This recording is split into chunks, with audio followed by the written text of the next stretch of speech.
নমস্কার, জিনিয়া রান্নাঘরে সবাইকে স্বাগত।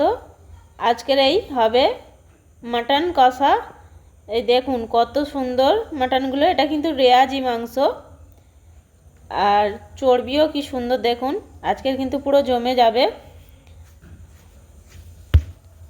আমি সবার ফার্স্ট এই আলুগুলো তেলেতে ভেজে নেব, নিয়ে ওই তেলের মধ্যে দিয়ে দেব সামান্য পরিমাণে চিনি। চিনিগুলো যখন লাল লাল হয়ে ওপরের দিকে উঠবে, তারপরে আমি ওর মধ্যে দিয়ে দেব শুকনো লঙ্কা আর দিয়ে দেব তেজপাতা।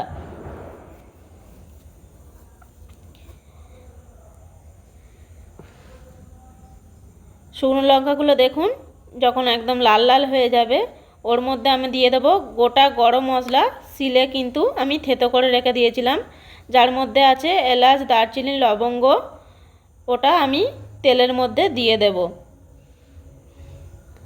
দিয়ে এবার আমি দিয়ে দিচ্ছি এখানে রসুনগুলো কিন্তু মিহিভাবে একদম পেস্ট করিনি, আমি শিলনোড়ায় এগুলো কিন্তু একটু থেতো করে রেখেছিলাম। রসুন আমার লাল লাল হয়ে গেছে, এর মধ্যে আমি দিয়ে দেব পরিমাণ মতো পেঁয়াজ। এখানে কিন্তু মাংস ছিল 1 কিলো, সেই পরিমাণে আমি পেঁয়াজ দিয়ে দিচ্ছি। দিয়ে ভালো করে পেঁয়াজগুলোকে আমি ভাজতে থাকবো।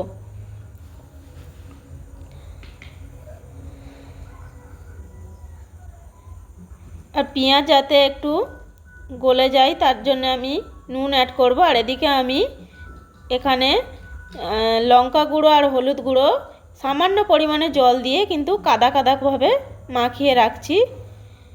দেখুন পেঁয়াজগুলো লাল লাল হয়ে ভাজা হয়ে গেছে। এর মধ্যে আমি আদার পেস্টটা দিয়ে দিলাম। এবার আদাটাকেও ভালো করে ওর সঙ্গে কষিয়ে নিতে হবে।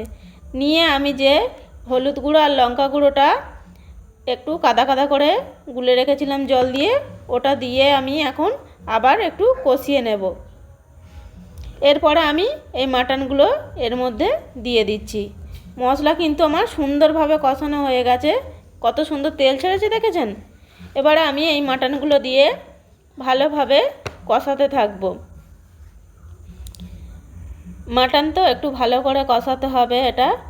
আর কষানোর সময় গ্যাসের ফ্লেমটা একদম লো করে আমি এটাকে কষাতে থাকব। দেখুন আমার মাটনটা কষানো হয়ে গেছে প্রায়। এর মধ্যে আমি এবার লবণ অ্যাড করেছি আর করছি একটা গোটা টমেটো, দিয়ে আবারও কিছুক্ষণ এটা কষাতে থাকব। যত ভালোভাবে কষাবেন কিন্তু এর টেস্ট ততই বেশি হবে। আর একদিকে আমি জল গরম বসিয়ে দিয়েছি, এতে আমি ঠান্ডা জল দেব না। এরপর আমি এর মধ্যে কিছুটা পরিমাণ কাঁচা লঙ্কা চিড়ে রেখেছিলাম, সেগুলো দিয়ে দিলাম। যে যেমন ঝাল খান আপনারা সেইভাবেই লঙ্কাটা দেবেন। এরপর আমি জলটা এর মধ্যে দিয়ে দিচ্ছি। দেখুন ফুটেছে এখন। আমি কষানোর সময় অল্প করে নুন দিয়েছিলাম, আর বাকি এখন স্বাদ মতো আমি লবণ দিয়ে দিলাম। এরপর আমি এটাকে প্রেসারে দিয়ে দেবো, ওই জন্যে প্রেসারের মধ্যে ঢেলে নিচ্ছি। 2 থেকে 3টে সিটি দেওয়ার পরে কিন্তু আমার মাটন একদম রেডি। দেখুন কত সুন্দর কালার এসেছে। আর এই ভিডিওটা যদি ভালো লেগে থাকে জিনিয়া রান্নাঘর চ্যানেলটিকে সাবস্ক্রাইব করবেন, লাইক করবেন, শেয়ার করবেন আর কমেন্টে জানাবেন কেমন লাগলো আমাদের রেসিপিটা। Tata, by.